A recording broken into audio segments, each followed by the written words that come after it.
Hey,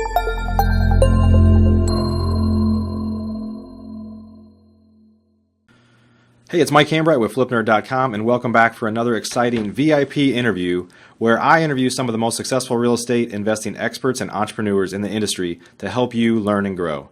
Today, I'm joined by Scott Moyes, who is the president of the Utah Real Estate Investors Club. He's a co-founder of Smart REI Group, and he's known as the full price offer guy because he's willing to pay sellers, get this, full price for their houses. This is going to be an interesting conversation. Scott's got a ton of experience to share with us. Before we get started, though, let's take a moment to recognize our featured sponsors. RealtyMogul.com is an online marketplace for real estate investing, connecting borrowers and capital from accredited and institutional investors. Get a rehab loan fast and close in as little as 10 days. Rates start as low as 9%. We'd also like to thank National Real Estate Insurance Group, the nation's leading provider of insurance to the residential real estate investor market. From individual properties to large-scale investors, National Real Estate Insurance Group is ready to serve you. Please note, the views and opinions expressed by the individuals in this program do not necessarily reflect those of FlipNerd.com or any of its partners, advertisers, or affiliates. Please consult professionals before making any investment or tax decisions, as real estate investing can be risky. Hey, Scott. Welcome to the show. Hey, thanks, Mike.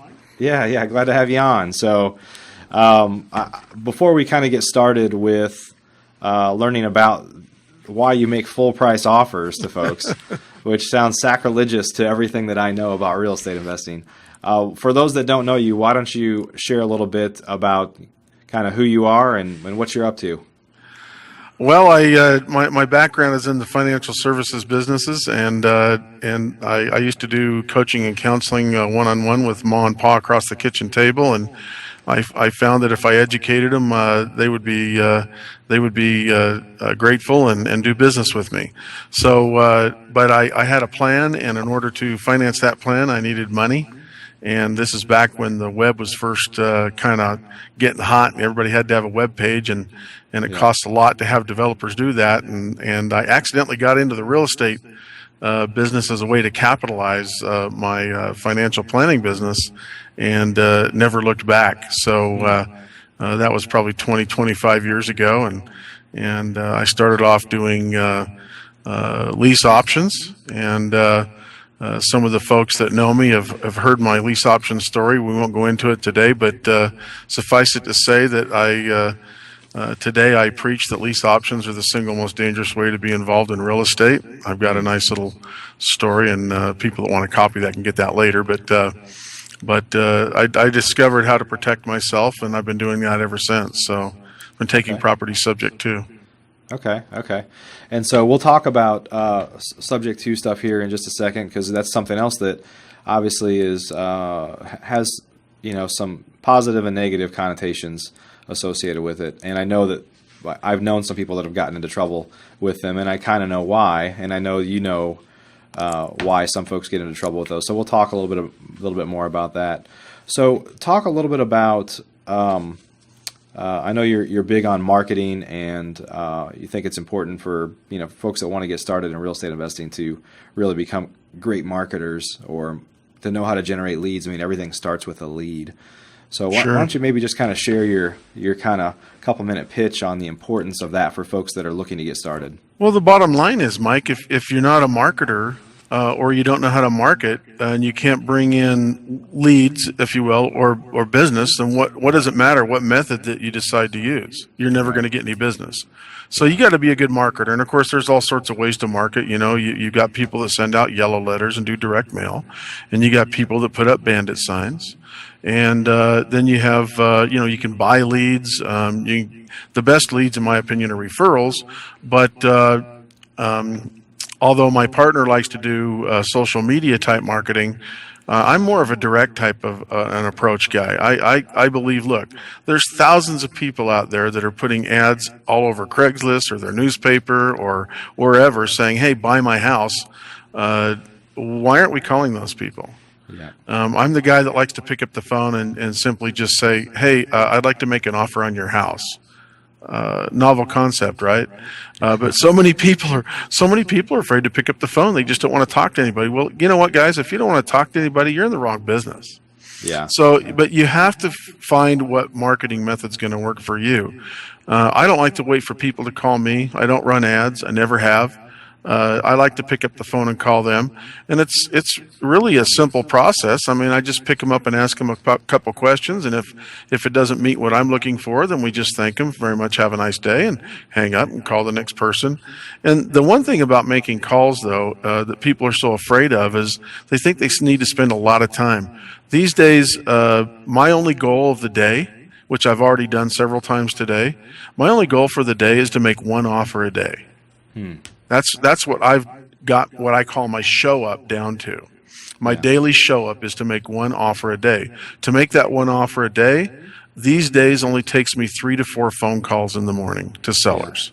Yeah. Typically, and I don't like to teach people to make more than 10 or 12 calls a day because they will get burned out. Even if they got all yeses, I don't like them to make more than 10 or 12 calls a day because they're so excited they forget what they need to say to the next guy, and sometimes they blow a deal. So they know they're going to be done in a half hour. You can call 10, 12 people in a half hour.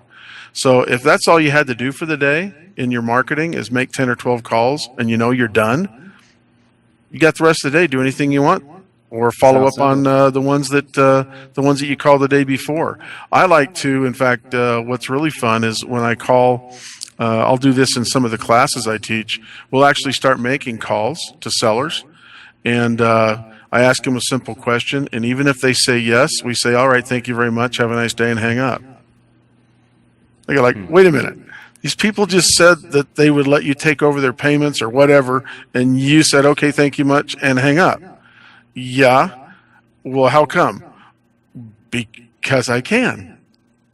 That's my answer for everything. Now, why would I do that? Well, let me tell you what. About half the time, people have caller ID, right?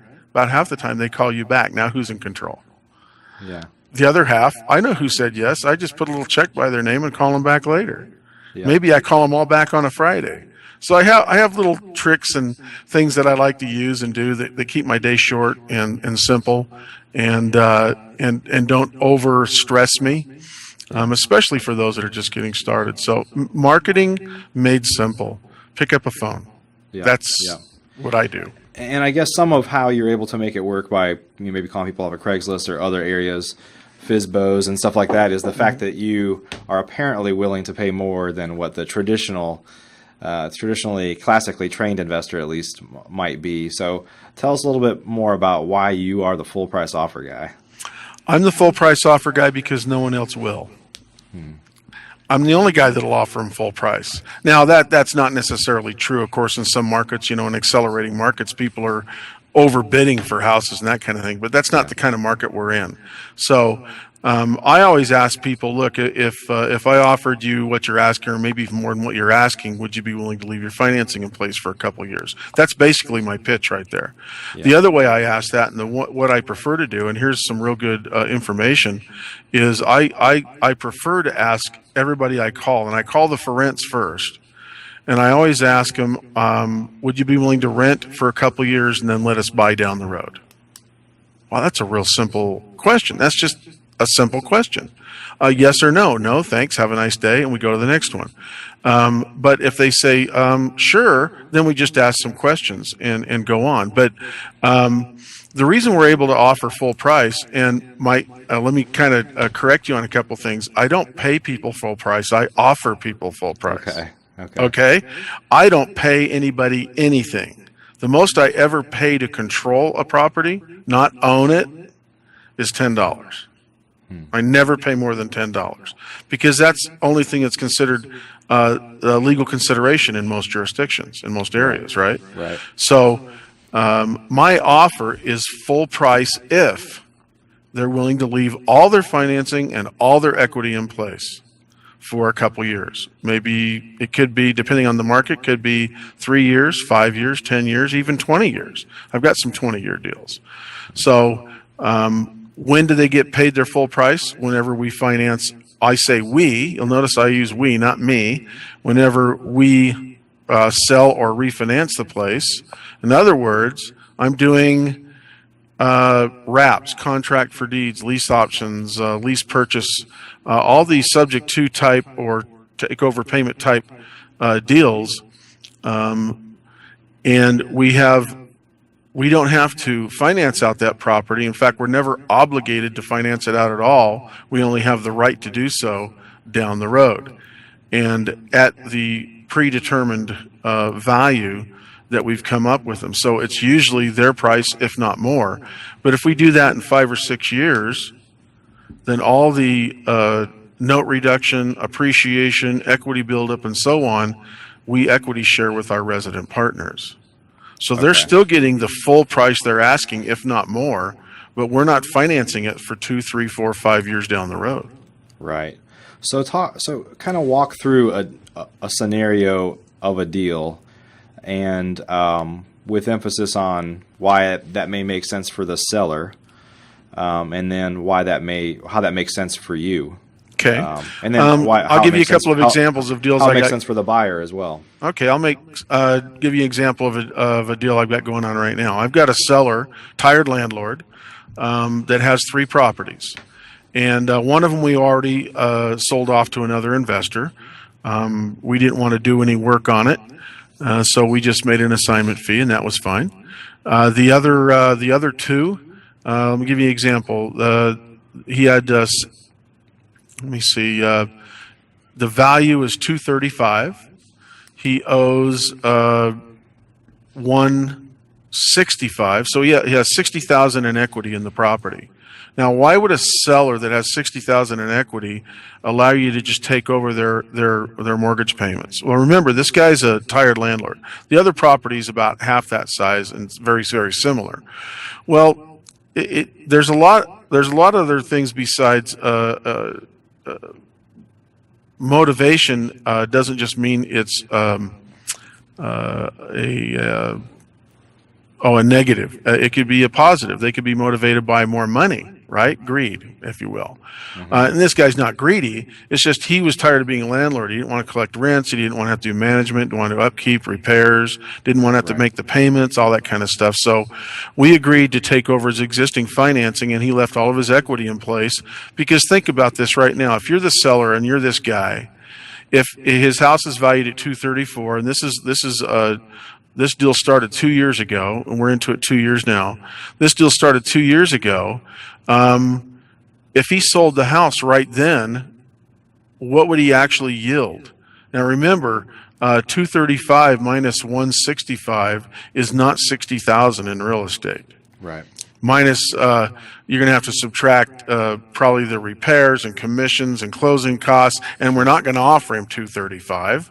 Right. And so he may only end up with maybe half of that. Right. Maybe 40. Well, he's not in any hurry for his cash either, right? So he's not distressed. But I told him, look, if you leave your financing in place, we'll pay all the closing costs, any real estate commissions, so on, and you're going to get a nice big fat check for 60 grand at termination, as opposed to maybe only 30, maybe 35 now. Well, he liked that idea. Because where's a guy going to go and take $35,000 and turn it in 2 to 3 years into $65,000? Okay. Well, unless you have this Bernie Madoff guy that can magically make your money double in 2 or 3 years, and there are those guys, but most people don't have access to them. He was just going to throw it into a CD. Right? And he wouldn't have anything in 3 or 4 years. Yeah. So now he's going to get his full 60,000. So he leaves his 60,000 in place. His payments allowed us to increase the payment by a couple $100 a month to lease and give our resident the right to purchase the property at whatever the fair market value is in the future, minus whatever interest that they're going to have in this equity share situation. So as it came down to it today, I'm actually got this house on the market today. What's really interesting is our tenant in there that had the right to buy is not going to exercise their right because they're getting divorced. But the house appraises today for $275. Now I get to share everything above my offer with that guy with my tenant, which started at $235. The seller will get his whole $60,000. And I just listed it with an agent, and we got an offer for $275 right now. So Our resident has the first right to sell or refinance, but they didn't want to do that. They gave up that right and turned it back over to me, and I just chose to sell it outright. If they would have refinanced right now, like a lease option, if they would have refinanced right now, they would have split that entire amount of equitable growth plus all their initial deposits that would be refunded to them. So they would have come out doing real well. So everything we do is structured very similar to what you might see in a traditional lease option or a lease purchase or a wrap or a contract for deed, except we place everything in a title holding trust first to eliminate all the need to comply with Dodd-Frank, to eliminate the need or the worry about a lender calling their note due, et cetera. So we structure everything very similar to all the different types of. You can do it any way you want, but we put it in trust first. So a couple devil's advocate questions now on this scenario. So is the person that they're basically lease? They have a lease with an option to buy, or how is that? No, structured? in fact, you can't have an option. I got in trouble because in Utah doing lease options based on Arizona law, and in Arizona it's because it's case precedent. And there's 5 things that, and this will answer your question, there's 5 things you can't do, or your transaction is classified as a sale. And if it's classified as a sale, now your tenant has a claim of equitable interest in the property, and you can't evict, you have to foreclose. I never, ever want to foreclose. And we'll keep this short. One is you can't predetermine a purchase price. Now, every guru in town teaches you to do that, right? Especially when you do sandwich lease options and so on. Number 2 is you can't collect more than 1.5 times the normal monthly rent up front, or it's considered a down payment, and it's a sale. Number 3 is you can't credit any part of an upfront deposit or the rent towards a future purchase, or it's considered a down payment and a sale. Number 4, you can't require the tenant to do any maintenance, or they can't act like an owner. Act like a duck, you're a duck, right? Yeah.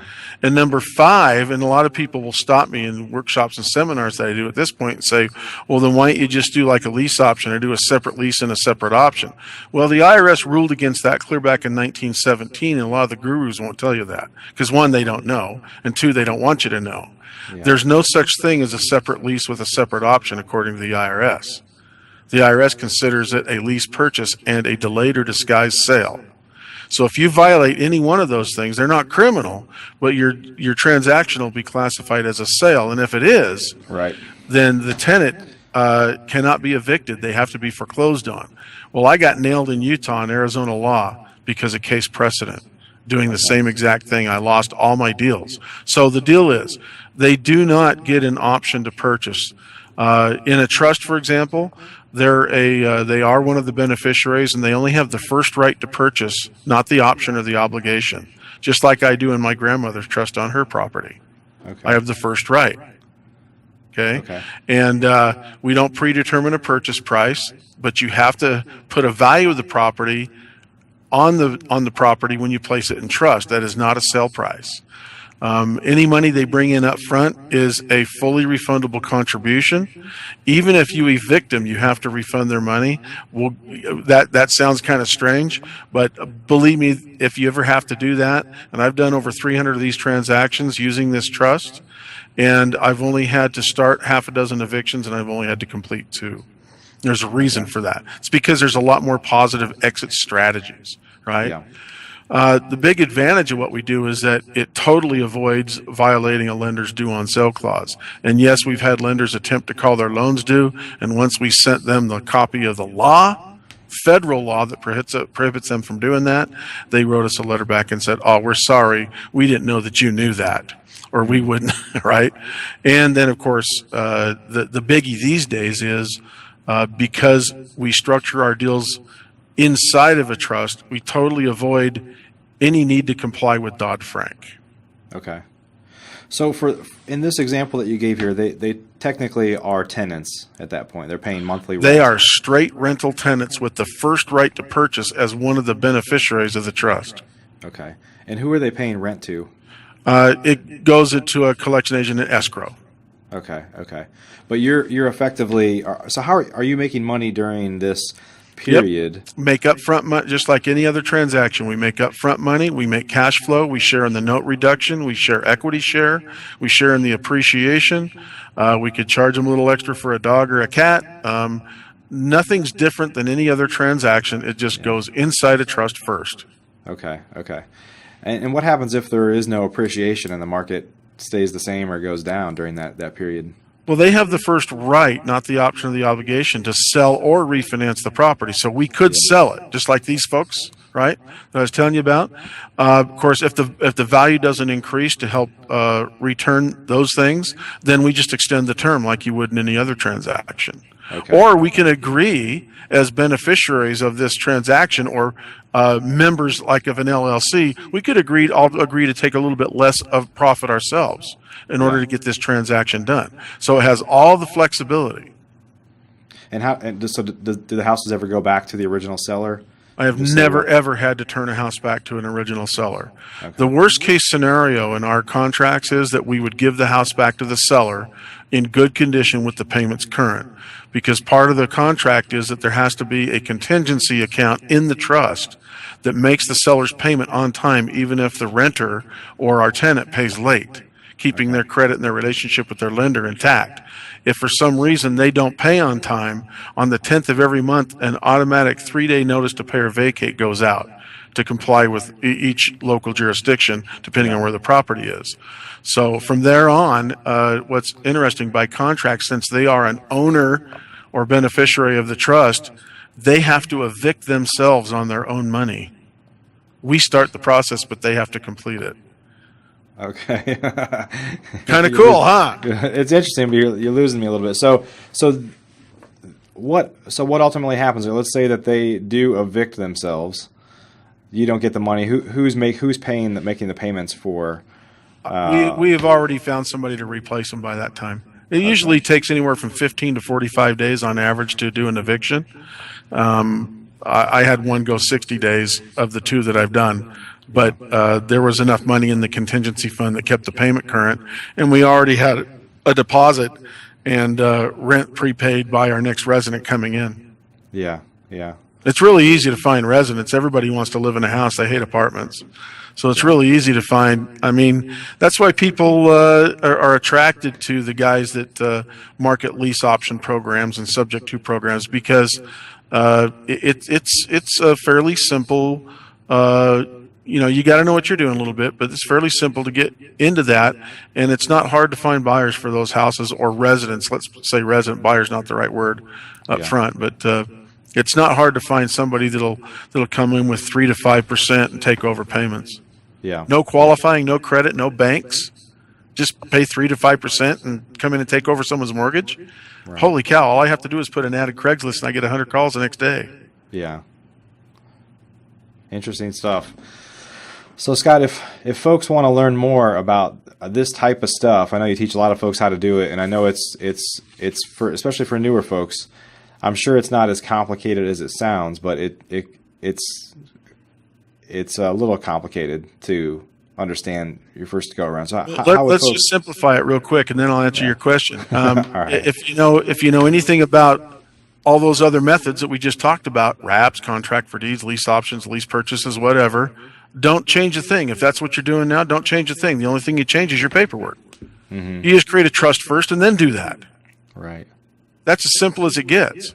So whatever you understand about those transactions, you already understand how to do this. Yeah. You just wrap it in a different piece of paperwork first and avoid all the inherent risks and dangers of seller carry type transactions, including full compliance. Yep. So how can folks learn more if they want to learn more about what you're doing or explore it a little more? Well, I told you earlier, I'm not a guy that has stuff to sell, right? I don't have kits, courses, seminars, all that kind of stuff. Yeah. But if they want to know more about this, I'd be glad to share with them my personal story, which will tell them exactly why I do this and how they can do it too. So if they would email me, my email address, I have several email addresses, but if they will email me at thesmartrei @gmail.com. So THESMARTREI @gmail.com. I will send them a link to my personal lease option horror story that'll explain my background, what happened to me, and what I did to overcome that. Because I was out of business for a while. It was pretty nasty. Yeah. And what I did to overcome that, and why I do things the way I do today. It's pretty compelling. Okay. Well, we'll also provide that email address below the video here, so folks that are listening that want to learn more can shoot you a message and take it from there. So, well, Scott, you're working on some really interesting stuff, and I appreciate you sharing it with us today. Yeah, I can't wait to talk to you again. Yeah, we'll talk again soon. Okay, please stay in touch. Alrighty, thanks, All right. Mike. Take care. Are you a member of FlipNerd.com, the most robust real estate investing platform in existence, where you can find off-market wholesale deals and great vendors literally in your market? You can get access to advice from experts and learn about local clubs and events right in your backyard. If not, please visit FlipNerd.com and register for a free account. You can register in less than a minute. It's pretty much the coolest site that's ever existed in the real estate investing industry, so get on over to FlipNerd.com.